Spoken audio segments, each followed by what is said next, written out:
Fala galera linda, o Admara Martins em mais um vídeo para mim e para você.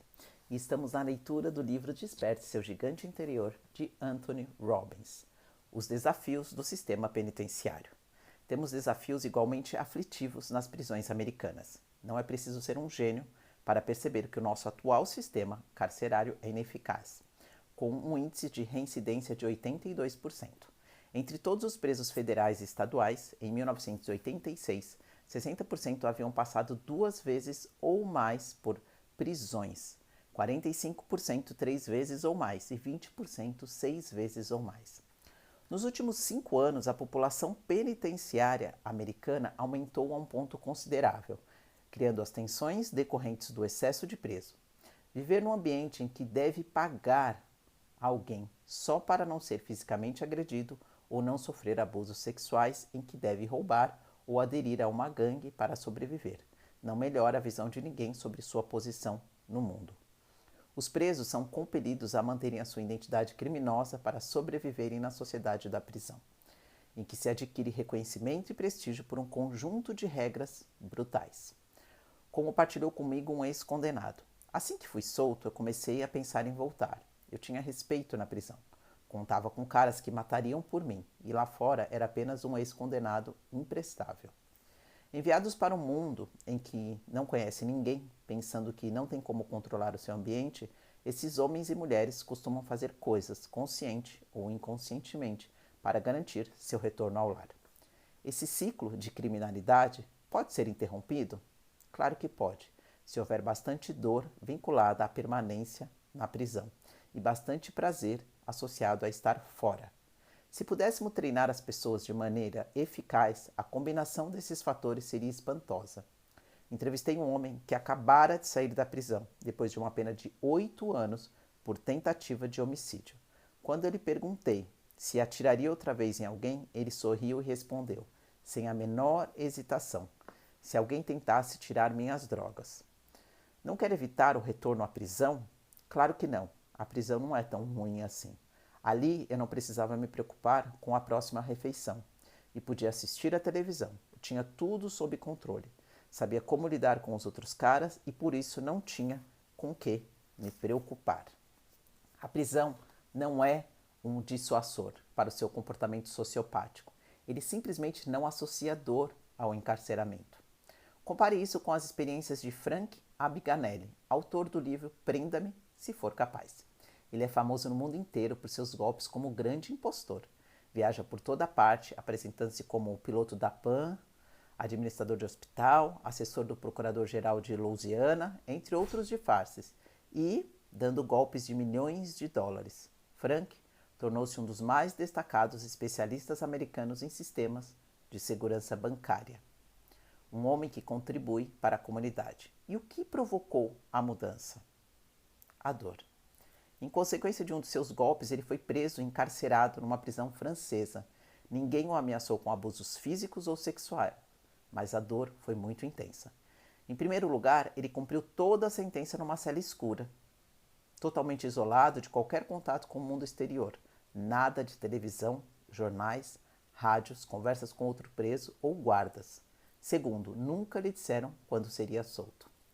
Não tinha a menor ideia se ficaria ali por 60 dias ou 60 anos. A dor de não saber, o senso de incerteza, era a forma mais severa de punição imaginável. E Franco vinculou tanta dor a esse inferno na terra que jurou que nunca mais voltaria. E quer saber de uma coisa? Ele não é o único assim. Não é de surpreender que as prisões francesas tenham um índice de reincidência de 1%. E gastam cerca de $200 por ano com cada preso. Uma cifra ainda mais espantosa quando se considera que os americanos despendem em torno de $30 mil por ano com seus prisioneiros e perpetuam um índice de reincidência de 82%. Estou sugerindo que copiemos o sistema penitenciário francês? Não. Só estou dizendo que o atual sistema americano obviamente não funciona e já é tempo de experimentar outra coisa.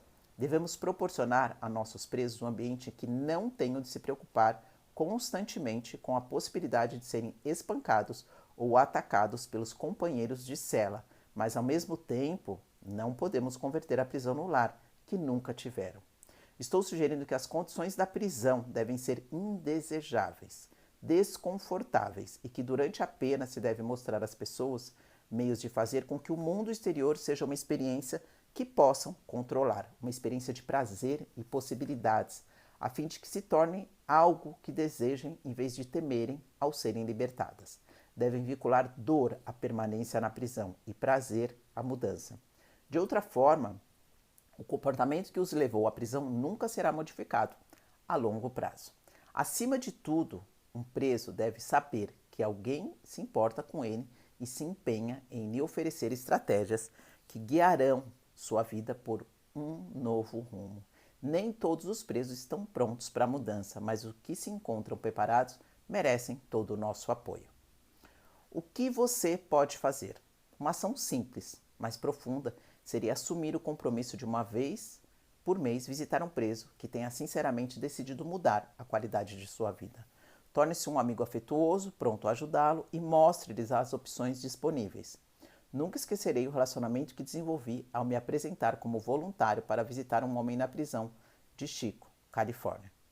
Através da minha ajuda e estímulo, ele começou a correr 8 quilômetros por dia, a ler livros inspiradores e instrutivos e iniciou a transição de preso para pessoa de valor. Quando foi solto 2 anos depois, o senso de ligação e contribuição que partilhamos foi uma das experiências mais satisfatórias de minha vida. O desafio da violência das gangues. Embora o crime adulto seja um problema de grandes proporções, precisamos também tratar dos meios para conter o fluxo da juventude para o sistema reformatório penal. O que fazer com os assassinos sem sentido que são cometidos todos os dias por membros de gangues juvenis nos guetos das grandes cidades? A selvageria implacável de 2 gangues originárias de Los Angeles, Crips e Bloods, que depois se espalhou por todo o país, impôs um sangrento tributo às cidades em que vivem. A maioria das pessoas se sente desorientada, sem saber como tratar esse problema assustador. Eu tenho certeza, no entanto, que uma das primeiras providências é fazer com que os membros das gangues repensem as suas regras. Lembre-se de que todas as nossas ações derivam de convicções básicas, o que devemos e o que nunca devemos fazer ou ser. Eu li um artigo da Rolling Stone comentando um livro que focaliza a vida cotidiana dos membros de uma gangue. Relata a reunião de uma gangue num lugar chamado Camp Kilpatrick. Quando perguntaram aos estudantes membros da gangue por que matariam alguém, eles apresentaram num instante uma lista com 37 razões. Aqui estão algumas das que achei mais chocantes. Se alguém olha para mim de um jeito esquisito, se alguém me pergunta de onde sou, por 10 centavos, se alguém anda de uma maneira esquisita, se alguém toca na minha comida, por exemplo, tira uma batata frita, por diversão, se alguém não corta meus cabelos direito. Com regras tão aberrantes, regras que quase ninguém na sociedade partilha, não é de se surpreender que esses rapazes e moças sejam tão estáveis. Tem mais razões para matar do que praticamente qualquer outra pessoa, e assim agem de acordo com as suas regras. O que me parece mais animador, porém, foi constatar que o mediador da conversa compreendia o poder das perguntas, de enfraquecer até mesmo as convicções mais arraigadas. Ele perguntou: por quais dessas coisas vocês estariam dispostos a morrer? Em outras palavras, se você soubesse que também morreria se matasse alguém por um péssimo corte de cabelo, ainda assim o faria? Ao fazer essa pergunta, ele os levou a reavaliarem as suas regras e a reconsiderarem a importância daquelas coisas pelas quais se mostravam antes dispostos a matar. Ao final desse processo de perguntas, os membros da gangue haviam efetuado uma mudança radical em suas regras. Em vez de 37 razões para matar, eles tinham agora apenas 3: legítima defesa, pela família e pela associação gangue. A última só permaneceu porque um jovem ele continuava a acreditar que era provavelmente a coisa mais importante em sua vida. Sempre que qualquer dos outros tentava dissuadi-lo, ele simplesmente insistia: vocês não me conhecem. Sua identidade era uma convicção tão vinculada à gangue que renunciar implicaria em também renunciar a todo o seu senso de eu, provavelmente a única coisa constante na vida daquele rapaz. Pela utilização desse método de fazer e responder perguntas, essa escola tem conseguido alcançar muitos dos jovens que fazem o curso ali.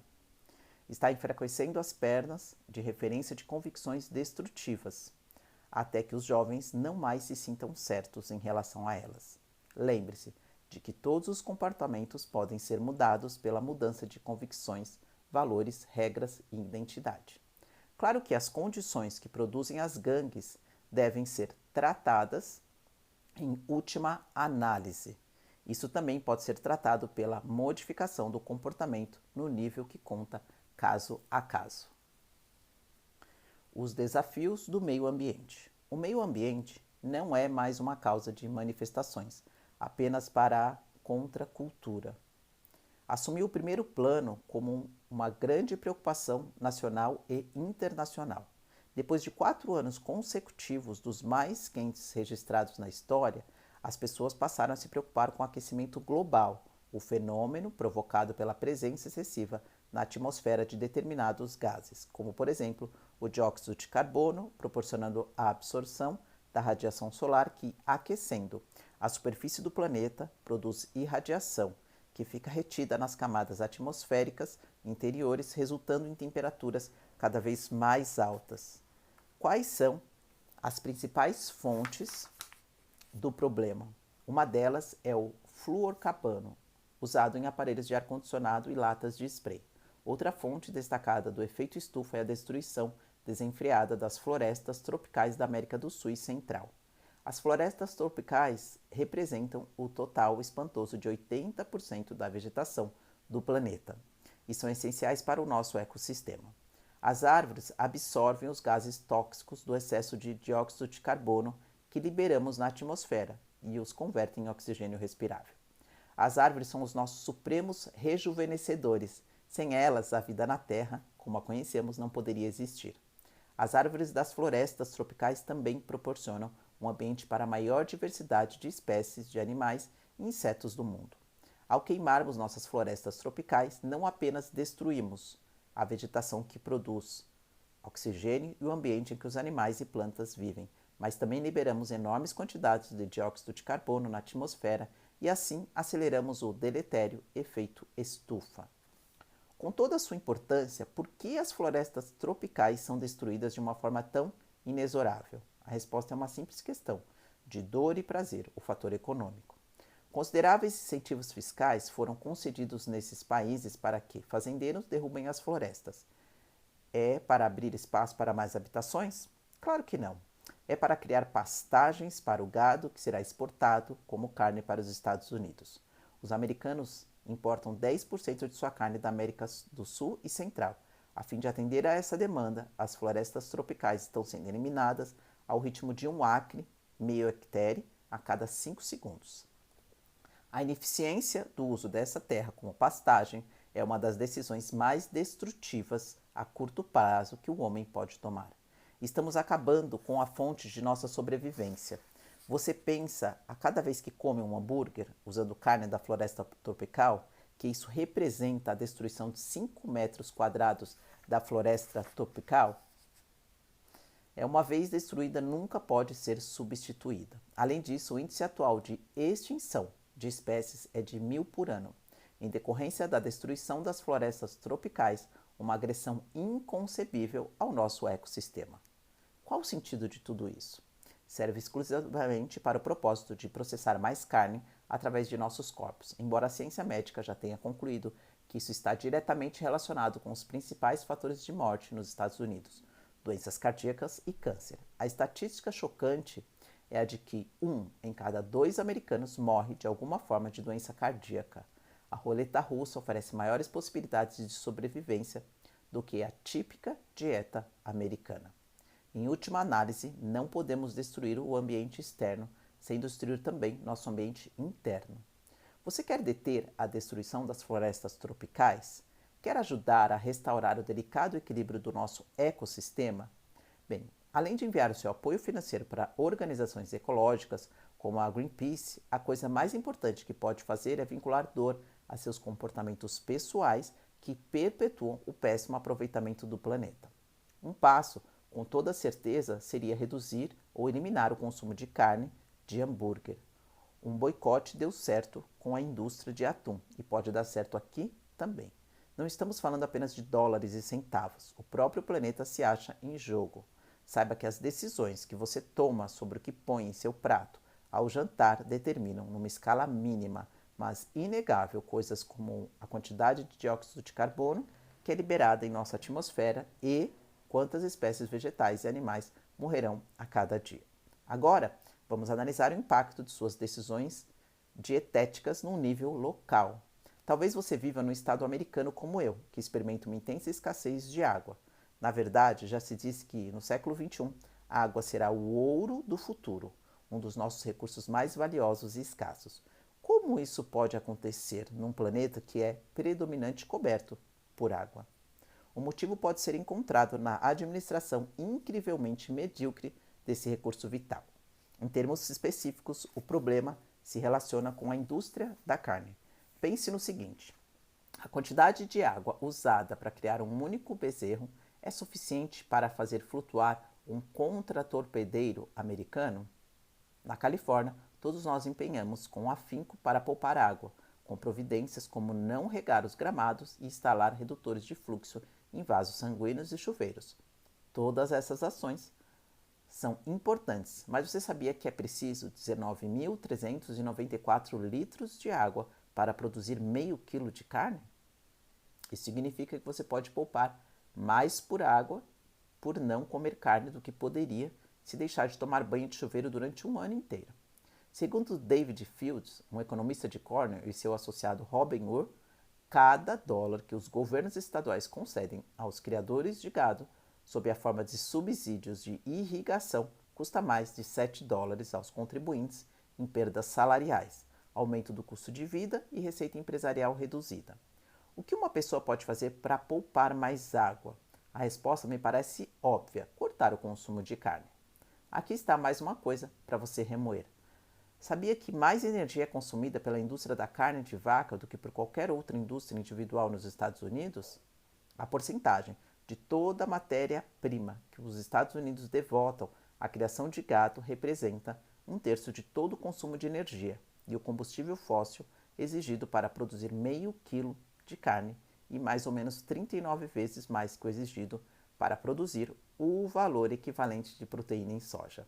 Se você quer poupar energia, seria mais sensato guiar seu carro até o restaurante no final do quarteirão do que se andasse até lá abastecido pelas calorias de 200 gramas de carne de boi ou galinha, produzido por uma indústria com padrões ineficientes de energia. Está preocupado com as usinas de energia nuclear? Se reduzíssemos em 50% o nosso consumo de carne, poderíamos eliminar totalmente a dependência da energia nuclear nos Estados Unidos, além de reduzir de uma forma significativa ou por completo a dependência de importância de petróleo do exterior. Uma questão final com que todos nós nos preocupamos é a fome no mundo. Com 60 milhões de pessoas morrendo a cada ano de inanição, é evidente que chegou o momento de examinarmos a eficiência da utilização de nossos recursos. Lembre-se de que todas as decisões têm consequência e de que, se não tivermos alguma compreensão do impacto a longo prazo em nosso planeta, tomaremos decisões ruins. A quantidade de alimentos produzidos em qualquer acre, 0,4 hectare de terra fértil, é bastante reduzida quando este alimento é carne de boi. O mesmo acre de terra que produz 120 kg de carne de boi daria para produzir 20 mil kg de batata. Mais ou menos a diferença entre alimentar uma pessoa e 160 pessoas. Os mesmos recursos usados para produzir meio quilo de carne podem produzir 8 kg de cereais. A terra exigida para alimentar um comedor de carne durante um ano e 3 acres é 1/4, para um lacto ovo vegetariano, meio acre, e para um vegetariano total, 1/6 de acre. Em outras palavras, um acre pode alimentar 20 vezes mais pessoas se todas tiverem uma dieta vegetariana. 40 mil crianças morrem de inanição a cada dia, embora tenhamos a capacidade de alimentá-las, se administrássemos nossos recursos com mais eficiência. E tem mais: se cada americano reduzisse o consumo de carne em apenas 10%, o número de pessoas que poderiam ser alimentadas usando os recursos que seriam liberados da criação de gado seria de 100 milhões. É comida suficiente para alimentar cada homem, mulher e criança famintos da terra, e ainda tem um excedente. Obviamente, ainda teríamos de enfrentar o desafio político da distribuição, mas o alimento estaria disponível com toda certeza. Finalmente, um dos recursos naturais mais importantes que estamos esgotando em decorrência de nosso hábito de carne é o solo arável. A natureza ela precisa de 500 anos para criar 2,5 centímetros de solo arável, e no momento estamos perdendo isso a cada 16 anos. Há 200 anos, os Estados Unidos tinham 54 centímetros de solo arável. E agora temos apenas 15 centímetros. A quantidade de perda de solo arável relacionada diretamente com a produção de carne é de 85%. Sem um solo arável adequado, nossa cadeia alimentar desmorona e, com isso, nossa capacidade de existir. Minha exposição inicial à maioria das estatísticas acima é ao impacto devastador de comer carne sobre o meio ambiente foi feita por meio de meu grande amigo John Robbins, que não é meu parente por nascimento, embora sejamos irmãos em nosso empenho de fazer uma diferença. John escreveu um livro, Diet for a New America, que foi indicado para o prêmio Pulitzer. Creio que esse livro tem um lugar na casa de cada americano que deseja ter consciência dos efeitos de suas decisões e ações diárias. Com John, deixa bem claro a decisão sobre o que pôr em seu prato no jantar desta noite tem efeitos profundos. Desencadeia uma série de eventos e atividades que estão moldando a qualidade de vida na Terra. Você pode perguntar como uma única pessoa pode ter a esperança de inverter a maré de um desafio tão grande. John afirma que essa batalha será vencida não no Congresso americano, nem nas salas de diretoria, mas pelos indivíduos. A pessoa que vai ao supermercado, para no balcão de carne e pega um filé com a etiqueta de preço de $8 por quilo. Deve compreender que tem na mão uma ilusão muito dispendiosa. Por trás da pequena etiqueta de preço esconde-se as florestas tropicais que foram derrubadas, o supremo de alimentos e água de nossos filhos, o solo arável de nossos filhos, seu futuro meio ambiente, e temos de olhar para o filé e dizer que isso custa demais. O verdadeiro pode estar nas decisões que você toma no supermercado, nos restaurantes e em sua cozinha. E por hoje eu vou ficando por aqui. No final dessa leitura, já estamos terminando o livro. Já quero agradecer a sua presença aqui. Já vou pedir para você curtir esse vídeo, para você se inscrever no canal e para você compartilhar geral. E lógico, sempre se fizer sentido para você. Um beijo e até o próximo vídeo.